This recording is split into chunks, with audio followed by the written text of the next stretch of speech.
What's up, traders? I want to do a recap of the S&P 500 price action over the last couple months because everything has basically been revealed to us by price action. And I've been making videos on TradingView and sharing them to YouTube of this price action as it has been progressing. Because look, I hate people that come in and say, "Look what happened. I predicted this." No, if I'm going to be wrong, I'm going to put it out there, but I do this to teach people what actually works in trading. And so I'm going to go through this step by step to show how in the future you can see these things too. Right now, we can't make money off of it, but hey, these things repeat themselves time after time. So what we're looking at here is a chart of the S&P 500 futures, the ES.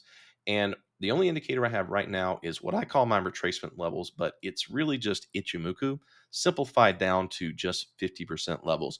And the key level that we're looking at is going to be the red line, which is the Tinkinson. That's the 9-period median. And people constantly ask me, what constitutes a trend, or is this the big pullback? And I always look at what price does around the red line. It's remarkably consistent in holding that line when you have a strong trend. And so when people ask me, should I take some push? Should I, hedge the market? I'm always like, no, wait until it closes below that red line. And so the first signal we got in this entire uptrend of 2024 is we got a day in Monday, April the 1st, April Fools, where price did something a little interesting.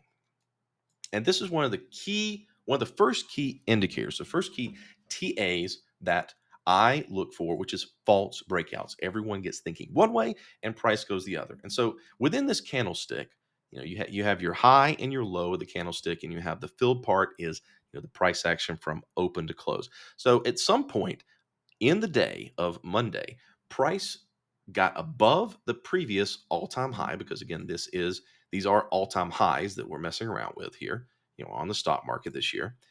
And it closed back inside it. Now, this happens a good bit, but if you look at previous breaks, here's a big, nice, solid green bar breaking the past high. Here's another big, solid green bar breaking all-time high. Even though it closed below it, you still had a solid move above it. And so when you don't have that, that's your first sign of, something's up. People aren't buying this rally. And then you have a follow-up day that now closes below that red line.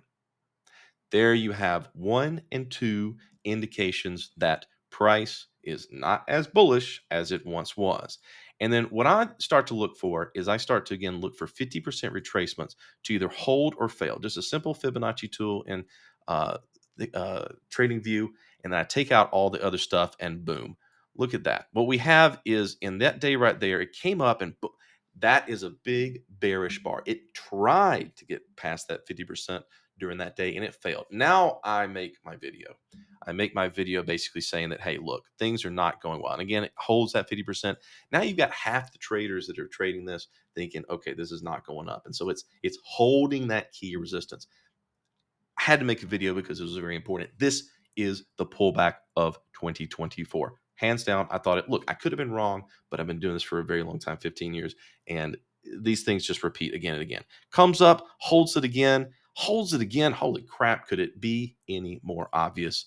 And then this is when the pullback really begins. And so the question then is, all right, well, if the pullback is beginning in stocks, if this is what we're looking for all year to go long, where is this going to stop? Now, remember that there's a little bit of, tension going on in the world in the Middle East, right? But that hadn't really happened yet. So one thing that I've started using, especially this year, which is like a cheat code for the market, is volume profile. Volume profile is incredibly powerful. We got to go to a 4 hour an hour because trading view is kind of wonky like that. Volume profile is incredibly powerful in finding major levels of support and resistance, because it's basically, where does price trade the most? And so I like to look for bulges in the price action. And of course, we had a point of control that was down here at 49.15. That's where the most price was traded of this entire period. And so that's basically around this area right here. That is where it came to. And so then the question is, all right, well, what's going to happen here? And so slowly it goes down, down, down, down, down, and then uh, hold on. Let me take it off here because sometimes the 4 hour can be a little different. Come on, volume profile. Why is that not this? Okay, so it wasn't the point of control, but it was one of these bulges right here. All right. And so that ended up being, where is that post right there? Yes. Oh, that was Bitcoin support. This. Kind of curious that the point of control. I remember it being the POC, the point of control. Maybe, okay, I know what happened. The futures contract changed. Yeah, we're doing this live. This is probably a different futures contract, but still, we can see that price action there still. At the time, go back and watch this video right here, because that was the point of control of, I believe, what was the current contract future at that point. Okay, so that was the support it held. We could have seen it there live. We can still see it, but it's a little different because the contract is probably different. All right, so going forward, though, there's another thing that we need to look at, and that is also Ichimoku. And so one of the things that I look for with Ichimoku is the cloud. And it's really interesting that the bottom of the cloud, or basically the cloud itself, contains the bullish trend. So not only was this a pullback to the point of control, but also it was the bottom of the cloud, which was contained. And you can also see in a longer term trend, the cloud typically can contain it. But there's two things that happen. And also at that moment, missiles were flying and everyone was saying that World War III was going to begin. That was the opportunity for people to actually get long the market. Because think about it this way: if we're going to have World War III, does it really matter if, if the world's going to end? Then money's not going to matter anyway. You might as well buy stocks. That's kind of a Warren Buffett quote as well. If there's fear in the world, might as well buy stocks, because if things really do go bad, it's not going to matter anyway. But if things don't go bad, your stocks will go up. And so, what a great opportunity that was. And then there's another thing, too. If you miss that opportunity, I didn't just go and throw things in long. I knew just from experience that price likes to mess around. Just like when price was making its, this is kind of not a technical thing, but this is more of an esoteric kind of trading experience thing. When this started going down on the pullback, it didn't just go straight down. It kind of hung out for a couple of days. People still have to have a little bit of hopium. People have to still think, oh no, it's bullish. This is a buying opportunity, blah, blah, blah. And so the market, when it does these kind of moves, it tends to mess around in the first couple of days or bars. Now, Elliott Wave students will, of course, have an explanation for this. This would be something to the effect of the what was that in the move down here? This would be like a 2 or 3 wave, and then the waves are. I am not an Elliott Wave student. I understand that it is a field of study, but it's not one that I particularly go down. But the basic gist of what I'm saying is, market likes to mess around. It likes to fool people.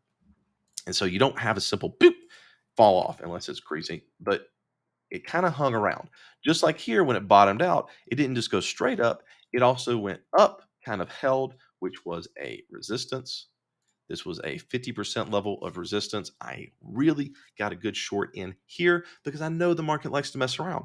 And then at this point in this, basically the first week of May, I started allocating to my 401k, my IRA. I posted on Discord about just as such. I'm like, hey guys, hashtag not financial advice, but this is the pullback. Now that we have some little pullback and up move support. And then, of course, once it finally breaks that, then you have the big yeet, just like you have the big crash here. So, market, it gives you signs when it's about to turn based on technical analysis, either false breakout and then a hold of the 50% after crossing the red line, the Tinkinson. And then on the bottom, you want to look for point of controls or 50% resistance, volume profile levels, or 50% supports and resistances. And always understand that the market's going to kind of fool you a little bit. Don't get flustered, or wait for the foolery to commence. And then once it finally goes, it goes, and there's really no chance to get into it at that point. Now, of course, to kind of add a little bit of a market forecast, the market, at least in the futures, have done a potential false breakout. And so it might be a case to sell in May. We'll see. But I wanted to put this all together because these last couple of weeks and months have been very important for studying price action. You too can do it. If you have any questions, make sure that you join the Discord and ask me, because I love to teach about this, because this is useful stuff. This is really useful stuff. And it plays out enough times that I've seen over the years. It doesn't happen, it maybe happens like 2 or 3 times a year, but the next one we should be able to see. So trade wisely. Thanks, guys, for watching and listening.